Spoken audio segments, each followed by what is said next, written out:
Dear Patriots, before the news starts, please subscribe to our patriotic channel by clicking the subscribe button.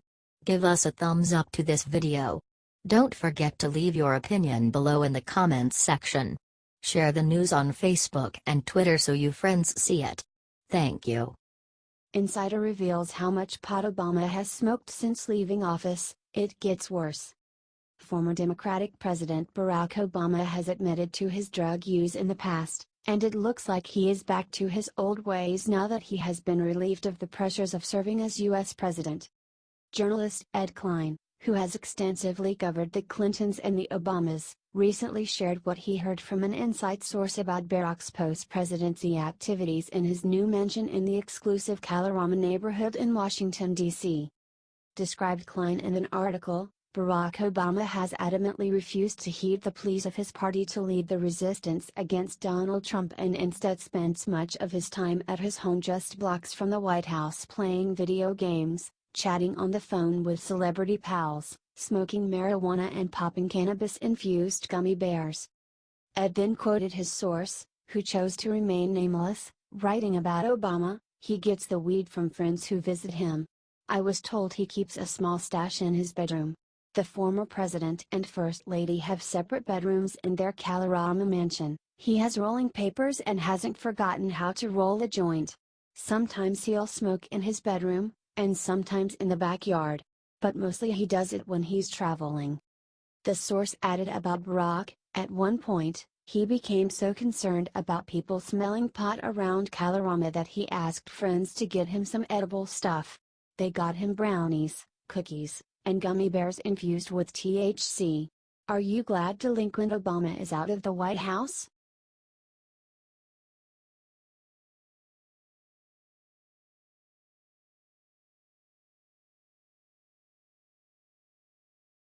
Is Whoopi Goldberg high? Watch confusing statement on NYC terror attack, the first one we've really endured.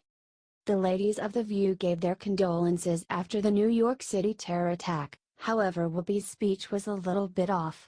She claimed this was the first terror attack since 9/11. But this isn't true. There's Boston, San Bernardino, Orlando and more. Has she been hiding under a rock? First of all of us are sending our love to everyone impacted by this insane terrorist attack. Really the first one we've really endured since September 11th? 8 people lost their lives after a man from Uzbekistan who has been in the US since 2010 used a rental truck to plow into people on a New York bike path in an ISIS-inspired attack, said Goldberg.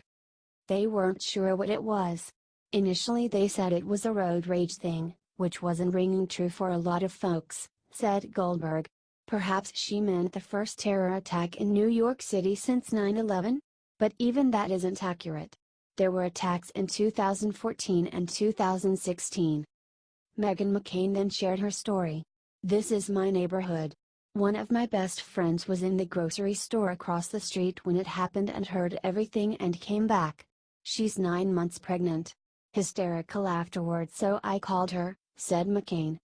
The thing about this, the trend of taking cars and jamming it into mass groups of people and crowds is the new trend with ISIS. We see it in Europe, see it happening in the United States of America, she said.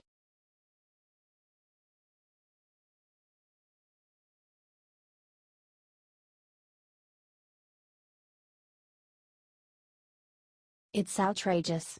CNN's Van Jones attacks President Trump for sharing story of his brother's alcoholism. President Trump recently addressed the awful opioid crisis in this county. He explained how he could relate to it because he had addiction in his family. Trump's older brother Fred died as an alcoholic, and as a result President Trump has never had an alcoholic drink in his life. In an interview with Bill Maher, CNN's Van Jones said that President Trump's speech was outrageous. This is one of the things that I think is criminal on the part of Trump. He, and the Republican Party during the primary, went out and actually found out, which a lot of people didn't know, that people are dying all over the country. You know, one of my close friends, Prince, died of the same opioid crisis that's killing people in coal country, said Jones. So, you literally have a catastrophe, and you could do something about it right now. It would take money. It would take willpower. You'd have to bring people together. Instead, you do a press conference, a tweet, and talk about advertising. You're not going to save people's lives. With an advertising campaign. And he is a demagoguing his own base's pain and suffering, and it's outrageous, said Jones. There are, in fact, medicines now. You have medically assisted treatment, where you can get people to, instead of having the detox and die model, where you get people just well enough to go and overdose, you could actually fix it, said Jones. But you'd have to bring people together to do it. And Trump doesn't actually want to solve the problem. He wants to demagogue about it. In other words, the idea that there's nothing we can do is false, false, false, and we need to get on this right now, said Jones.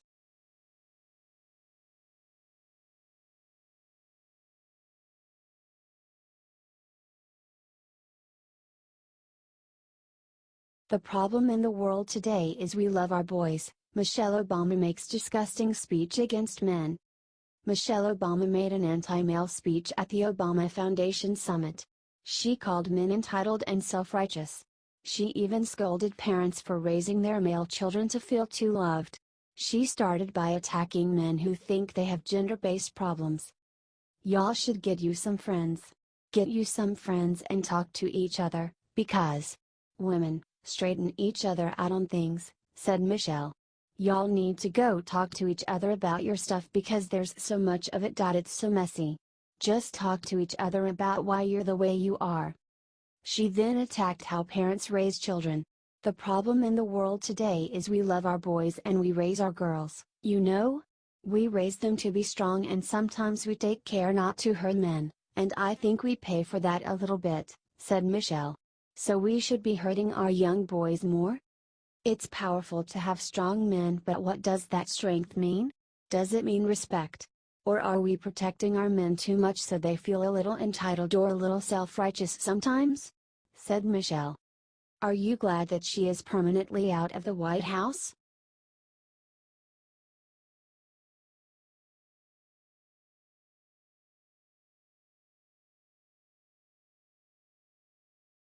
Breaking top. Dem just said Trump is running a criminal enterprise out of the White House. He's in trouble. No shortage of abusive statements have been made by liberals and establishment conservatives about Republican President Donald Trump. They have smeared him by claiming that he is mentally ill, that he is unpatriotic, and that he is racist.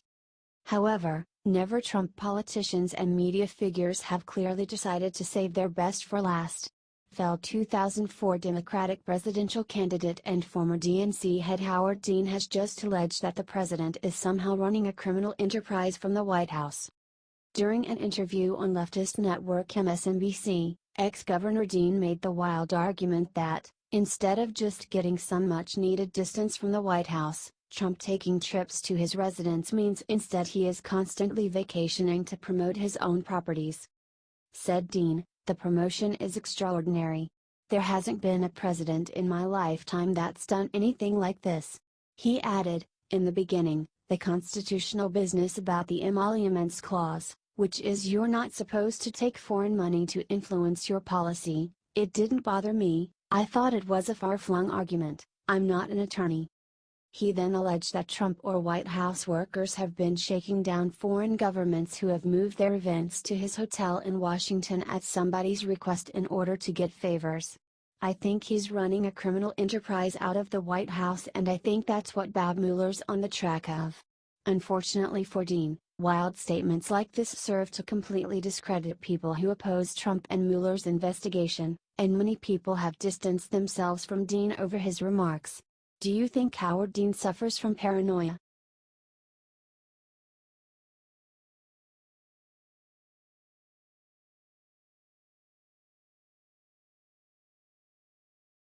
Fox host just trashed Don Lemon and called CNN a dog whistle for race baiting, anti-Trump bigots. CNN host Don Lemon is probably the very worst of liberal media personalities when it comes to claiming that completely racially neutral statements that Republican President Donald Trump and other Republicans in Washington, D.C., are somehow racially motivated. For example, Lemon recently claimed on his show that President Trump's encouragement for Christians to defy political correctness and say Merry Christmas around Christmas time was somehow a dog whistle to white people who support him. On Fox News' Hannity, guest host David Webb and his guest Todd Starnes forcefully hit into Lemon for his baseless claims. Joked David, "You know, I forgot to bring my dog whistle. I usually have that on my radio show to blow whenever I hear that phrase." Todd followed this up by saying, "So let me say something about Don Lemon and, quite frankly, CNN.